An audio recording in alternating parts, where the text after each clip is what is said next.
I think it's Lagbaja, the famous Afrobeat Nigerian musician. I think he had a song that says, Kulu, Kulu, Kulu Tempa, oh, Kulu Tempa.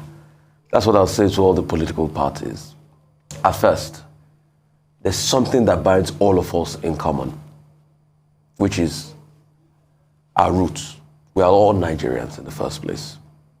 The reason why we are having these arguments back and forth is because we share something in common.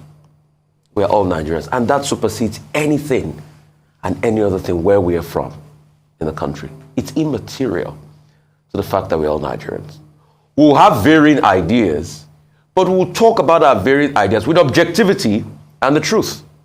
It's as simple as that.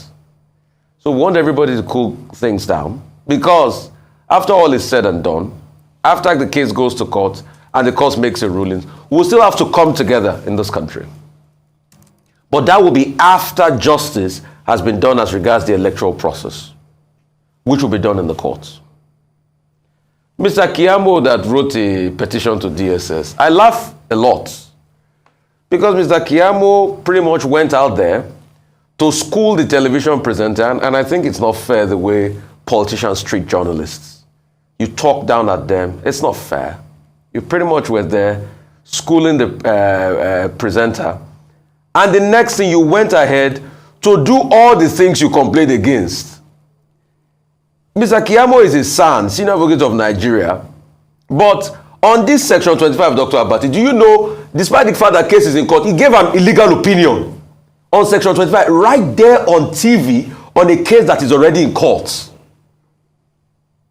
He gave a legal opinion on, no, not section 25, this 25% in Abuja thing. Section 134. He gave a legal opinion. They are empirical facts. Fact check me.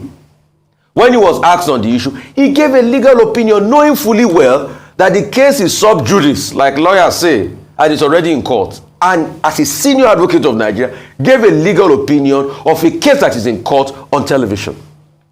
So who is going to charge him for that? Who's going to charge him for that? Then he says about the things that Ahmed did say.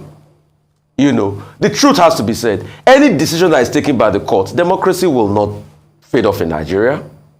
We will go through our path and will become better. But what we call on the judiciary to do is to ensure justice reigns. That's just all.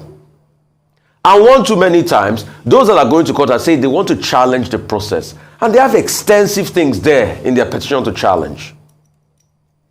But in also being objective, and please, for the love of mercy, in also being objective, let us also balance things out. Apart from what I have pointed out, what Datti Ahmed and say it will not be a reign on the end of democracy in Nigeria, even if the court rules in favor of anybody. But in also being objective, Mr. Festus Keyamo forgets the tweets of his very good friend and brother Bayo Onuga and Mr. FFK that are causing ethnic tension and ethnic baiting in the country. He also forgot to see MC Oluomo's message that it was a prediction and a threat that came to pass in Lagos. So that's where the hypocrisy is when we are talking about things on the national sphere. I know politicians will say the things they want to say, they want to make arguments and everything, but we need to cool it down, and we also need to be just as statesmen, because at the end of it, after all is said and done, we will have a country to build and we'll come together.